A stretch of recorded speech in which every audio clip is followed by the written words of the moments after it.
Buenas tardes, América Latina. Hola, comunidad de Macondo. Vayan conectándose a esta emisión. Diría que una emisión especial, aunque bueno, la verdad que en los últimos meses de este belicismo desenfrenado de Donald Trump, casi todos nuestros programas son emisiones especiales. En fin, Estados Unidos e Israel atacaron Irán, violando otra vez el derecho internacional, cometiendo de nuevo un crimen de agresión. Más de 1.200 personas hasta el momento se reportan asesinadas en el país persa como resultado de esta nueva guerra colonial, incluido el líder supremo de Irán, Ayatollah Khamenei, que fue asesinado junto con su familia, con su entorno más cercano, su mujer, su nieta. También asesinaron al ministro de Defensa, Aziz Nasrizadeh. También asesinaron al expresidente Mahmoud Ahmadinejad. Y bueno, todo ello, recordemos que se produjo en plenas negociaciones diplomáticas para que nos vayamos haciendo de una vez una idea de lo que valen, ¿no? Sus comitivas, sus palabras, sus compromisos y sus negociaciones.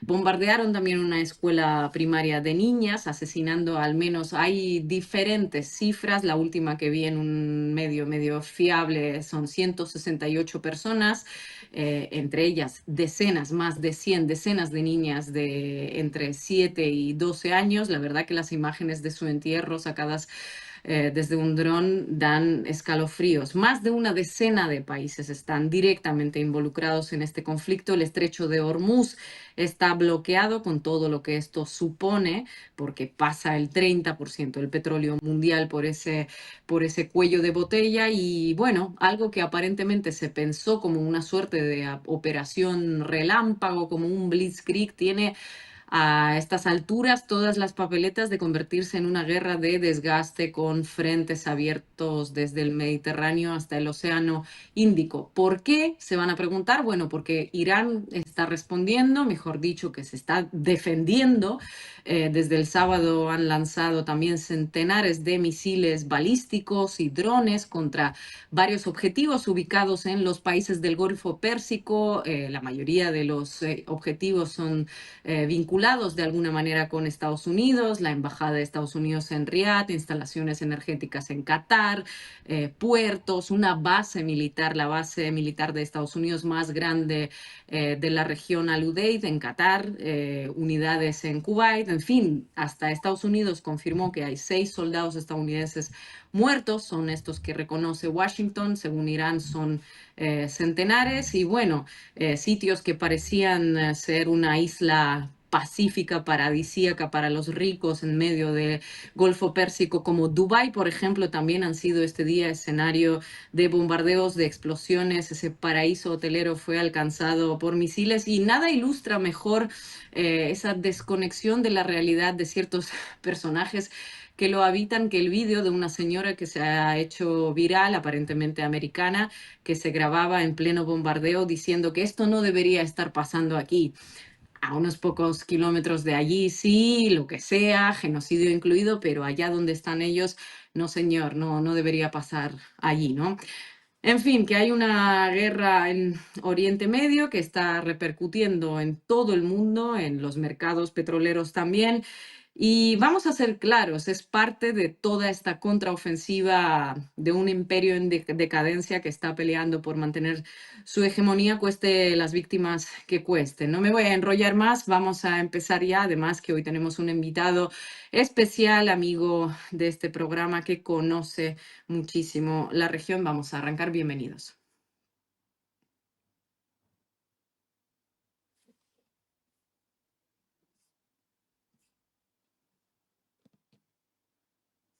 Marco, estás muteado.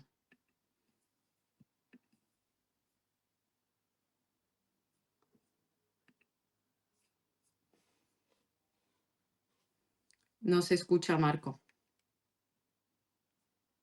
Perdón, tengo un problema con el audio. Veo que Leandro está conectado, así que si les parece, sin más preámbulo, le damos paso a Breno Altman, que ya está conectado desde Brasil, la querida Brasil, para abrir paso un poco a esta conversación. No sé si Breno está conectado.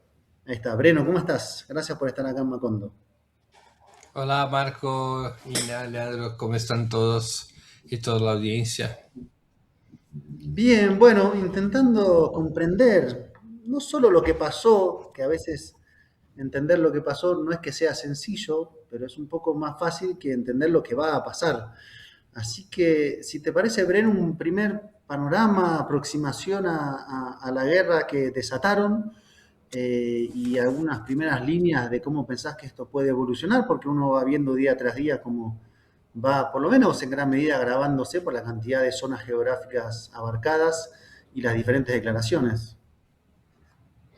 Bueno, yo creo que la razón fundamental de esa guerra tiene que ver con el hecho de que Donald Trump, junto con Benjamin Netanyahu, llegó a la conclusión de que era posible, había llegado la hora de cambiar el régimen en Irán, que las condiciones estaban maduras lo suficientes para un ataque fulminante que pudiera llevar al fin de la República Islámica y a la derrota de la revolución de 1979. Hay que recordar siempre que Irán es el único enemigo que resta en Medio Oriente a los intereses de la coalición entre Estados Unidos e Israel. Todas las demás naciones del Medio Oriente tuvieron cambios de régimen, cambios de gobiernos, y todos esos gobiernos son favorables a Estados Unidos y a Israel.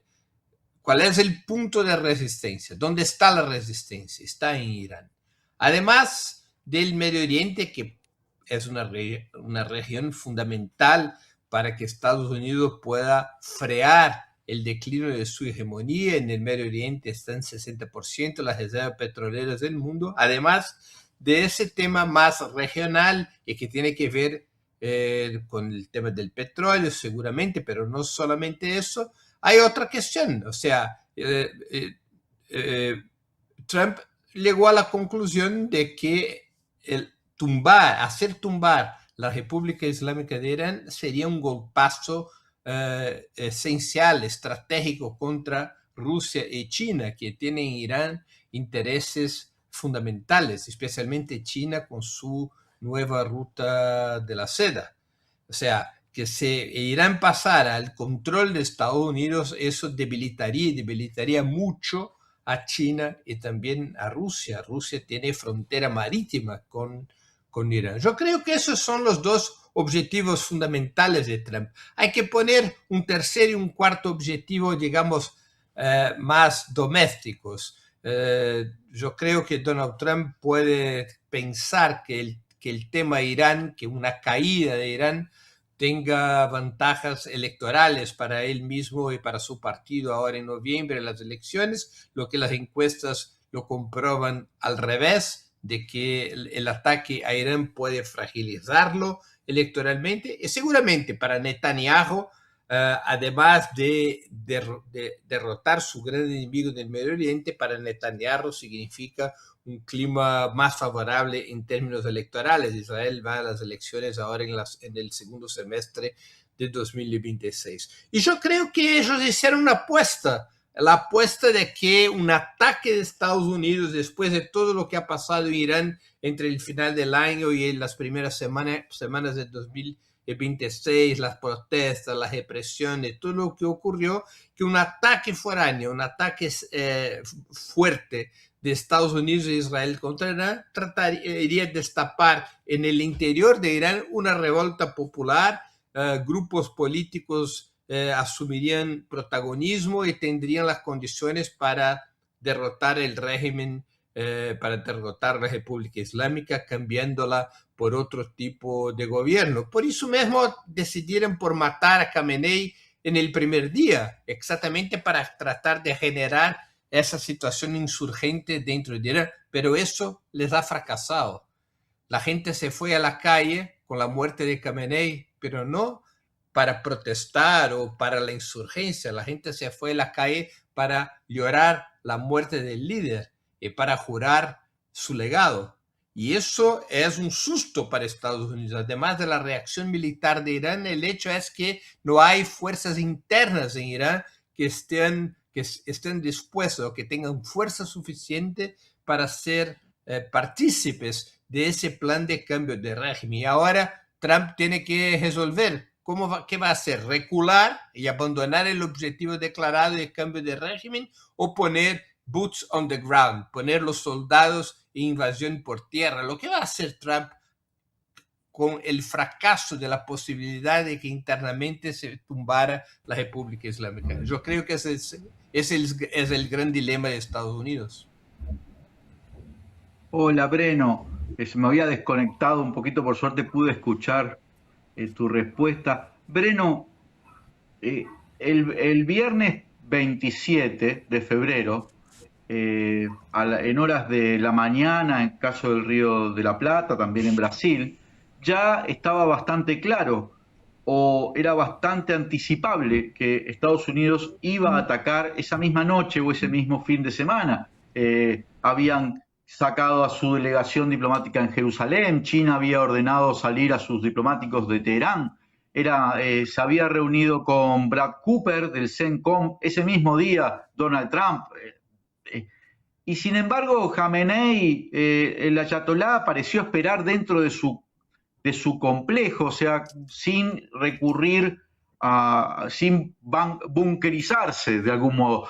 Te pregunto porque yo no sé, no tiendo a creer que la gente se autoinmole, pero en la vida de los ayatolás no es tan raro esto. ¿Te parece que que ya la revolución islámica o la república islámica tenía prevista esta posibilidad, maten al ayatolá y todo un sistema de sucesión como para una guerra sine die, o sea, una guerra existencial?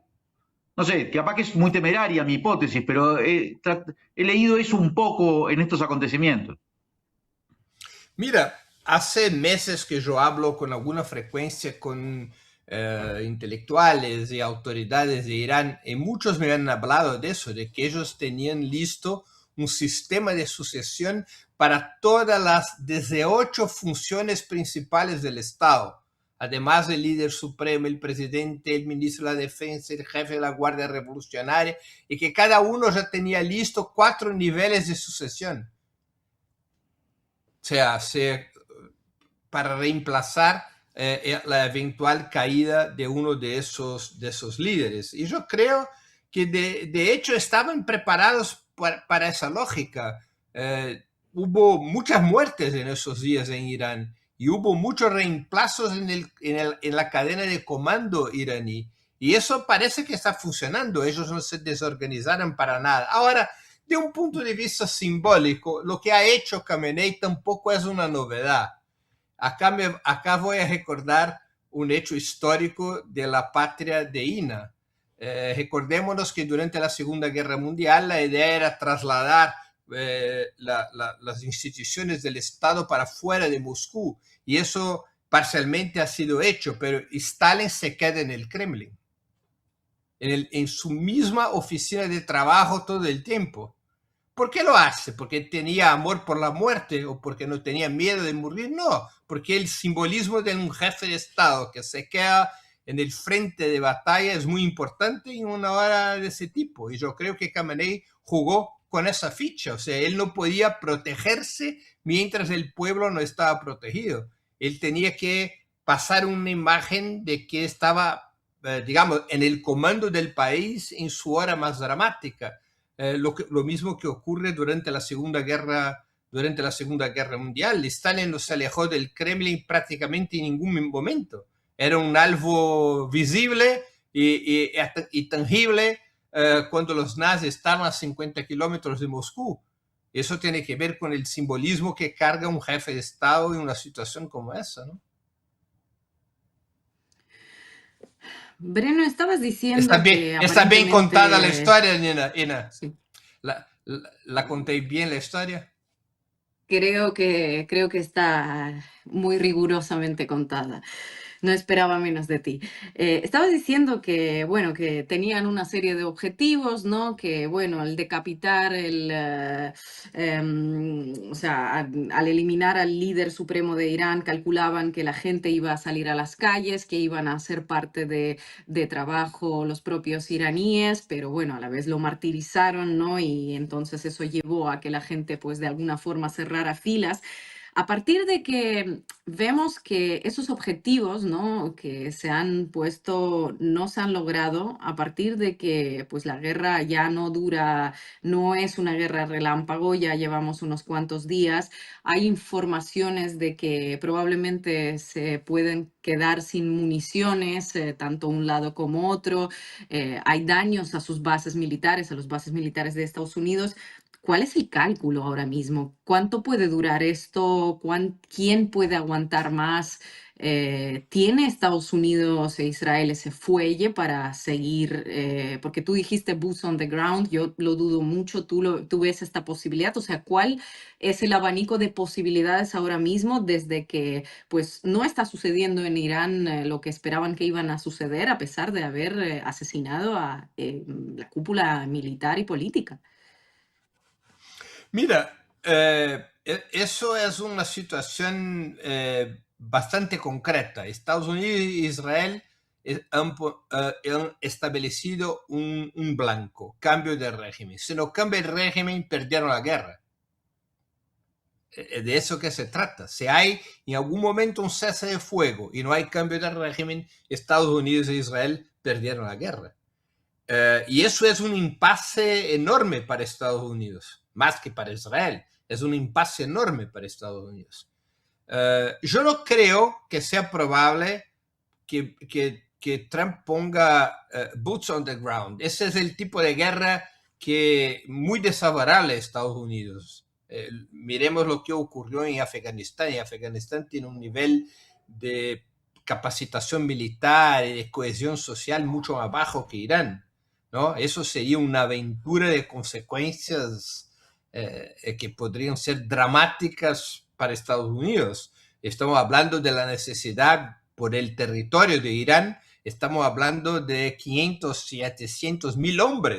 Eso sería boots on the ground. Sería un contingente que nosotros nos vimos en términos de traslado de un país al otro desde la guerra de Vietnam. O sea, es una fuerza militar impresionante. Eso tenía un costo material y un costo político, y las posibilidades de que fracasara son enormes. Entonces, yo no veo como probable, pero el hecho es que Estados Unidos está delante de un impasse. Es muy difícil, a lo mejor para mí es muy difícil calcular con exactitud, porque las informaciones son siempre, hay muchas informaciones ocultas. ¿Cuál es la capacidad? ¿Cuál es el stock de misiles? ¿Cuál es el stock de drones? ¿Cuál es la capacidad de fabricación de Irán? Y del otro lado, ¿cuáles son los estoques que Estados Unidos puede mover en ese momento? Si otros países de la OTAN estarían dispuestos a complementar ese estoque de misiles y estoques de munición. O sea, son cálculos complejos, pero lo que sabemos es que ese tipo de guerra, las guerras aéreas, tiene una limitación logística. O sea, tiene una limitación que tiene que ver con la capacidad industrial. Irán ha hecho muchas mejorías en su capacidad militar en pocos meses. Eso me parece nítido. O sea, ellos han logrado ampliar su producción de drones, y los drones que operan en Irán son drones que costan como de 20 a 35 mil dólares. Para tumbar uno de esos drones, Estados Unidos tiene que emplear los famosos Patriot. Muchas veces más de un Patriot para tumbar un dron, y cada Patriot cuesta como 4 millones de dólares. Hay una asimetría de costos en esa guerra. Hay también informaciones no confirmadas de que China estaría ayudando a Irán con el provimiento de armas y munición. Y eso hay que confirmar, pero hay muchas informaciones a ese respecto. No Rusia, pero sí China lo estaría haciendo. De todas formas, yo creo que la idea de un fast track, de una guerra rápida, esa idea se fue. O sea, esa idea no se mantiene. Y Irán no tiene interés en cortar la guerra. Vea qué curioso. Irán es la parte más débil pero se organizó para una guerra de largo alcance y se organizó militarmente y políticamente.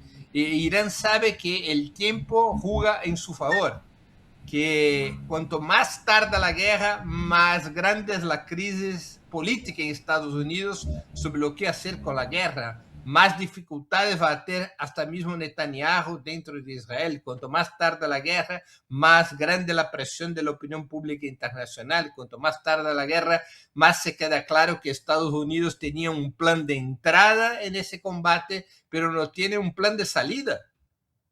Estados Unidos no tiene un plan de salida, aunque tenga evidentemente mucho más fuerza militar que Irán. Breno, me quedo con esto que decías de China, de una posible ayuda a Irán, porque después de lo que pasó en Venezuela, lo que está pasando ahora en Irán, la impresión que uno tiene, o las cosas que ve más que impresiones, es que hay un campo de países heterogéneos, con proyectos disímiles en su interior, pero que en los últimos años han venido trazando alianzas de diferentes tipos, ¿no? Las más emblemáticas son los BRICS, pero hay varias. Pero que, llegado a la hora de las armas, que este es un tiempo en el cual estamos llegando a la hora de las armas, hay soledad y poca alianza. Dicho al revés, los que sí tienen alianza son Estados Unidos, con Israel, con Europa, con el andamiaje de la OTAN. Ahí sí hay un conjunto de alianzas que colaboran en el plano militar. Ahora, del otro lado, para decirlo de forma muy sencilla, cada quien está por su cuenta propia. Venezuela a la hora de pelear estuvo sola, Irán a la hora de pelear está sola, y no hay algún tipo de traducción de todo este conjunto de alianzas al terreno de lo militar, lo cual vuelve muy asimétrica la cuestión y le da una predominancia a Estados Unidos. No sé si coincidís, cómo lo ves, si puedes desarrollar, porque la impresión ahora es como uno contra muchos. Yo creo que usted tiene razón. La confrontación geopolítica en el mundo hoy es entre un sistema, que es el sistema imperialista liderado por Estados Unidos, con sus instituciones financieras y militares como la OTAN, y un campo.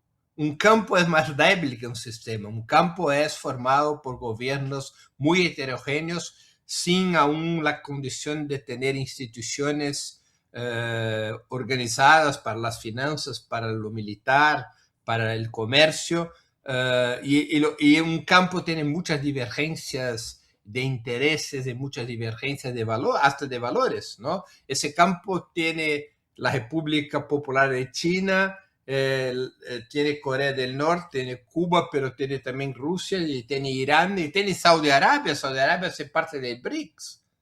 Aunque es invitada para el BRICS, aunque todavía no ha hecho una aceptación formal, pero es un campo muy heterogéneo. O sea, en eso consiste la asimetría. Es muy diferente de lo que ocurrió en la Guerra Fría. En la Guerra Fría había dos sistemas verticales. Un sistema, el sistema capitalista, liderado por Estados Unidos, y otro, el sistema socialista, liderado por la Unión Soviética. Es otra realidad la que vivimos hoy día. Es un campo contrahegemónico y un sistema imperialista que está en declinio económico, pero que tiene enormes reservas de poder económico, de poder militar. Entonces, yo estoy de acuerdo contigo sobre esa simetría. Ahora, Irán no es Venezuela en dos términos. Primero, Irán es un activo estratégico en las cercanías de Rusia y China. El peso de Irán para la economía china es muy grande. China importaba de Venezuela 4% de sus necesidades petroleras. Importa de Irán casi 30%. Irán es fundamental para la llamada nueva ruta de la seda. Está integrado. Irán controla el estrecho de Hormuz. Por el estrecho de Hormuz pasa 50% del petróleo que necesita China. Y pasa también un gran volumen del petróleo que necesita el occidente. Irán tiene un peso estratégico. Irán tiene, al revés de lo que se probó en Venezuela, Irán tiene una capacidad defensiva débil, como era débil la capacidad defensiva venezolana, pero tiene algo que Venezuela no tenía, que es capacidad ofensiva. Irán se estructuró con base en una tremenda capacidad balística, ayudado tecnológicamente por los rusos. El tema de los drones tiene mucha cooperación entre Rusia e Irán. En los últimos tiempos, China ayudó, eso es sí comprobado, China ayudó a Irán con sistemas de radar modernos, con sistemas tecnológicos más modernos de lo que tenía Irán en términos de capacidad defensiva. Yo no creo, aún así, aunque Irán tenga ese peso estratégico para China y Rusia, yo no veo la posibilidad de que China y Rusia se involucren directamente en la guerra. Pero si China hace mitad de lo que el Occidente, si China hace por Irán, mitad de lo que la OTAN hace por Ucrania, Irán va a ganar la guerra. La OTAN no está involucrada ¿Cómo lo va a directamente en hacer la guerra China, de Breno? Ucrania. El fornecimiento de misiles, garantizar que el stock de misiles de Irán no caiga por abajo de sus necesidades ofensivas. Ese es el gran tema de Irán. Irán está bajando sus estoques de misiles. Para impedir que esos estoques bajen demasiadamente rápido, lo que hace Irán es utilizar en larga escala los drones. Pero los drones son armas importantes, pero de letalidad más, de potencial de explosivo más bajos, más fácilmente ubicables, destrozables, si es que hay esa palabra en español, son más no pueden reemplazar la capacidad destructiva de los misiles. Irán está ahorrando en fuerzas. Los principales misiles de última generación todavía no han sido utilizados por Irán, pero Irán tiene que controlar su stock de misiles. Apoyar a Irán es China garantizar que Irán tenga misiles. Ese es el tema. No es involucrarse en la guerra directamente. Los iranianos están aparentemente listos para ese tipo de guerra, pero puede les faltar los misiles, que son esenciales. Breno, el cierre... Uy, está Lean. Lean, anda, adelante. No se te escucha, Leandro. Pon el micrófono. No. Breno, ¿me escuchan? Estaba muteado, creo. Sí. Una de las primeras medidas que toma Irán es cerrar el estrecho de Hormuz, ¿sí? Con que tiene un impacto significativo en toda la economía del petróleo, del gas, en el mundo, también en el mundo occidental. Y hay un posteo de Donald Trump diciendo lo voy a abrir con barcos de guerra. ¿Te parece que eso es bravuconada de Donald Trump? Es decir, o realmente hay un planteo de Estados Unidos de voy a abrir el estrecho de Hormuz con destructores, con portaaviones, porque eso puede ser cualquier cosa. Te pregunto porque he estado leyendo esa información y no sé hasta qué nivel lo que dice Trump tiene eso un poco de jactancia, de yo mando en el mundo, y hasta qué nivel realmente están pensando en desarrollar la guerra en ese sentido. En términos militares, esa es una operación muy, muy compleja, porque el estrecho de Hormuz es muy estrecho. Significa poner las embarcaciones de Estados Unidos bajo un riesgo gigantesco. Y por eso, según informaciones que circulan por la prensa de Estados Unidos, los especialistas, los expertos militares de Estados Unidos están en contra de esa idea, porque esas embarcaciones que ingresarían por el estrecho de Hormuz estarían muy, muy vulnerables al ataque iraní, muy vulnerables. Pero puede tentarlo, ¿no? O sea, me parece una bravuconada, pero él puede tentarlo con un nivel de protección militar espectacular. Ahí estamos hablando no solamente de embarcaciones, pero la utilización de la Fuerza Aérea para eso, pero es una operación muy delicada. Los mismos militares de Estados Unidos no la recomiendan para nada. No la recomiendan para nada.